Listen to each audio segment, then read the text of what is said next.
Yeah, Umibo, I'm na Kafa Afeba. Plastic market. Okay, plastic market. Plastic market. Onitsha. Or the plastic market. Watermelon station. Okay. Umuna never na complain. Now, how much we get here? After I have one market call, I will still go up and video this place and listen on other. Yeah, one market. So and the other one, this place will Irafia. So how about your friends have let's gate and this gate is supposed to be open. Can do Irafia? Now but I think one na ban. Or do go brand na ban or come. Stand here so that people will see this place. Come. Abba, look at this. Abba, market. Turn it. Turn it. Yes. Just see me. No. So now the problem is that how much you get here? Always in the they cannot come inside here. This one not. If I have a gate, then close the gate. Now always in the they cannot go here to buy something here. And then I complain if I mana ndisi ima ndi Igbo banye anya ukwu everywhere ndị isi ndị on top na chain and na agara eme ụmụ mmadụ na-eti mkpu na ebe akwa na ayo nothing no man wey about now I will laugh your go 5 years. Go 5 years. 2020 ke bi the adoba here.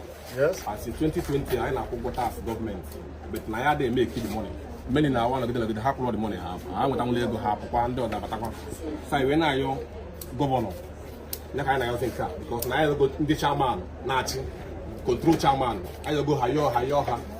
Hey, Kwebe. I say na back the local government dey ka habia. As na local government be me pay na aka ha. As na hen we kime we. Say na yo Chukuma Professor Charles Chukuma Sorudo. Go help why but I say na I can do no eba no na every morning how dey mess up you know. Only understand we go Oja tax government. So yeah, now you can now because I know you. To help why? Nah, I had the eba. Okay, wait. I had the eba, the ben, and to handle only each or only open with the individual. So I like one owner. This line I got straight. One best place. Straight, first place. I could get the I know your chairman. Now you like me pay like Ozaga, not to read an eba go nebu. What else can we okay, it's only him clever before. It's not daughter brigade na bedroom. Daughter brigade na then you ever. Let me stop on there. Okay, because Abba was Sofia, Abba Bilwafia, and I block Gaba. So I'm not as often as there's a bruiser hand of Bazan. You don't get them now for the because he had Roma. Before I say anything, I am one of the kitchen utensils. Okay. Looking at this side, here is my line. Here is my line. And bring the camera, carry the camera, come. Look at this shop now. This person just leave this business, last month. And went to Mbuka to go and start life afresh. Because of Njavia. This is gate. They don't want to open it. Turn the gate. Look at it. Look at it. Look at it. Look at the next person. Look at the next shop. Look at the next shop. Get this camera. Get this shop for me. Look at this shop. They close it. The person run away because he's not making profit. His money is scattered. I am a witness. This person borrowed money from bank, but he cannot repay the loan. Because he cannot repay the loan, he has to leave the business. Is this good? No. Professor Charles Chukuma Soludo, come to our aid. We have been suffering here. Come to our aid. We have suffered here. Please, come to our aid. We are paying tax. We are paying everything that state government is paying. So I don't see any reason why some group of people, because of their greedy life, pattern of life, they will lock us here. And we will be here. Some people will come, they will not even sell something of 1,000 naira. They will pay transport and go back. Me, I'm coming from all the way from Asaba. I'm living at Asaba. And my market is here. Sometimes I will come, I will not even cover the transport money that I make, that I spend. It's painful. Sometimes I will cry back to home. I will come by, my children will run to me for me to give them what I buy for them. I will not sell anything to buy because of what? I did not sell anything. It's heartbroken. Professor Charles Chukuma Soludo, come to our aid. Please, Thank you and God bless you. We are begging. Thank you. Okay. My name is John Joseph. John Joseph. Hey. I am in this market. Wait. Yeah. Come and see my shop. Okay. My shop is the last shop. Okay, your shop is the last shop. Now I was outside, they called me. For long now, we have not been making any impact. Nothing is happening in our business. I know how much money have liquidated in this shop. Some time ago, we were spreading our goods at the entrance, the other side. Onitsha Brigade have carried my goods. This issue of this very fence. When you look at the fence, this market, some people will come. They come to our market. They come from this side. When they come to this side, this one, there's no road here. If there is no road, they buy here, they buy from that place. We can be making sales. Like I myself, as this last one, if you go, every shop that behind me, all of them are closed. Come and see it. Come and see it. Every shop that See the face. Go see the face. No attention, man.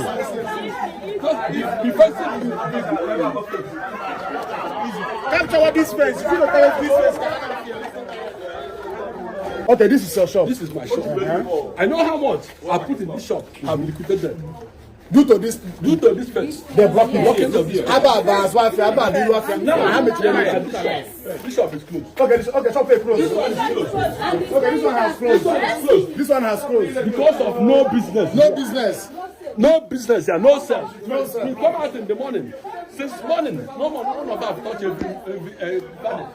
I was in the outside thinking that I would not sell this outside. I was there. But And the gate is supposed to be proper. Your face is supposed to be proper.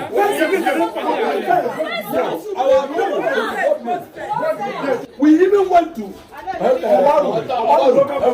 the local government. they came here. I saw it. When they wanted to do something, these people said that they will shoot them. Okay, this Afia. Wait. Who knows the local government? Yes. So the local government, I talk to him. So this Afia, this Avancha. Okay, this Afia will let you. Now, every government to come and pay a so big governor salute the Please help us. Please help them. We are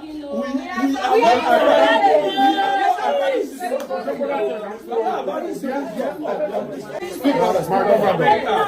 Thank you very much.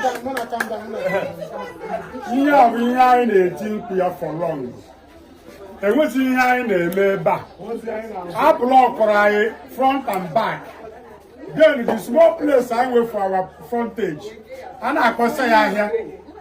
So group of people Onitsha Brigade.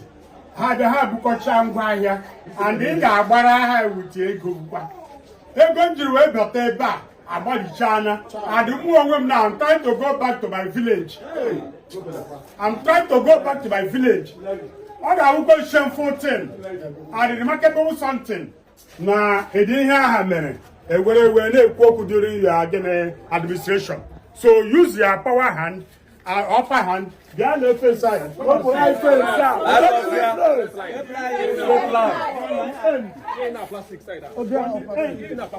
Last.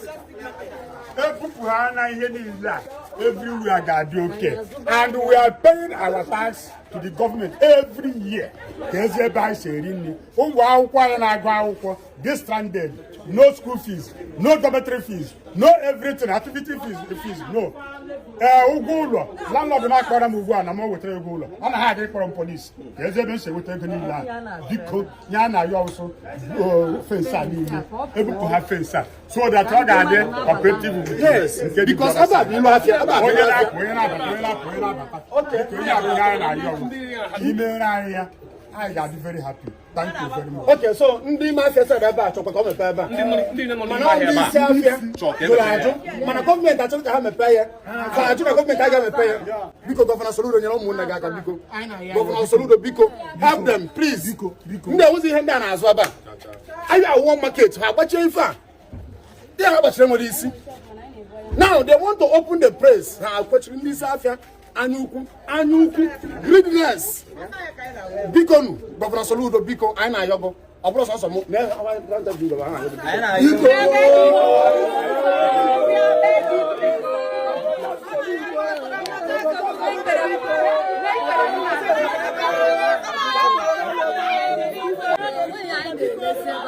We are not selling market because of this. You know, I was one at a one. If you go to Rona, Jenny Rocky for Bible. I know why I have to be on top brigade, the Blackita, because I did their healers. No, I don't need a job. One and you will have one. I have an also. You and there, Gubanima. I have the very light. This day, about now, also, even we can 1 dozen. Get a gun like I did in area. So, about in terms of Nana, all those goods. I tell office like I tell what are the goods. But why, Obona, I 15,000. But say we talk for 10,000. They calculate their transport if you are job. Up to 15,000 and for 50 them. Sometimes they can't know whether. Sometimes some of them will over German. I can't even understand. I can't explain. So, Professor Governor Charles, come to our aid. Can Anambra very clean? Because some people are in a member. I will not do them. But all because I didn't want option. Can we wake a letter yearly? Oh, my car, I am a sample. I'm a fella as well. I'm a fella at that gate. And I could even sample outside that. Anambra have organized them. Not us, I put us. Look at it. I put us. We have a task 2025. And what happened this year, 2026? We are paying. We are supporting government of Professor Governor Charles Tukuma Soludo. I support you very well. So I see no reason. A 3 child unfair. It's unfair. Thank you, Mr. Governor.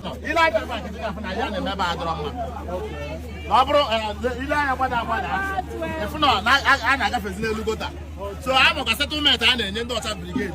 Can we give allow? I can never close. So can we give allow? Can then we can never make sample. So to avoid disturbing the state government and they block or drainage passage. I can allow governor. Can we allow? Can this place? Can we pay? Can we easy flow of pedestrians? No, I can allow because thank you, our governor.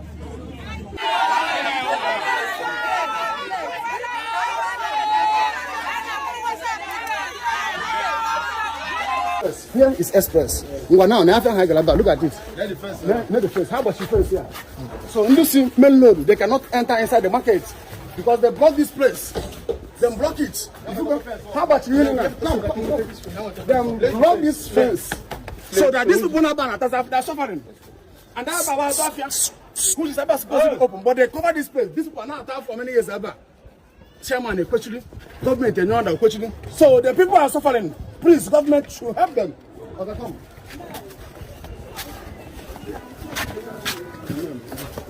Look at it. Let's have a job. Under I complain. So they are trying to complain. Look at it here. Look at the express here. Look at it. So about look at it here. Look at the express. So government, please help these people. They are suffering. Hear their cry. Look at it.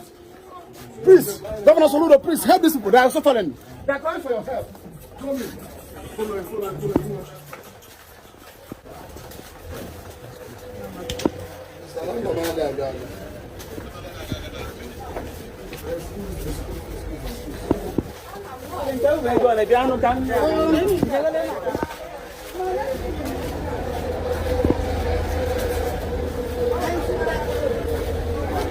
You can see it here.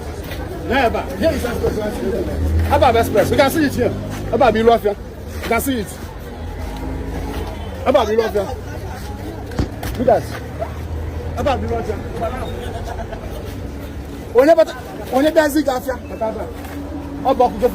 That person cannot go that side to buy goods. Have blocked other place. Those people are suffering. They are crying for help. And the governor, please help those people. They are suffering. About Bilwafia. And how about block that place that nobody will go that place and buy goods? It's not good. And at our phone backward, government are trying to pay. They only say the question of them pay. Please, government, please help these people. Thank you and God bless you. About Bilwafia. So, Jesse Otumari Gesida, chairman, there's a watch the fence. They cannot enter inside.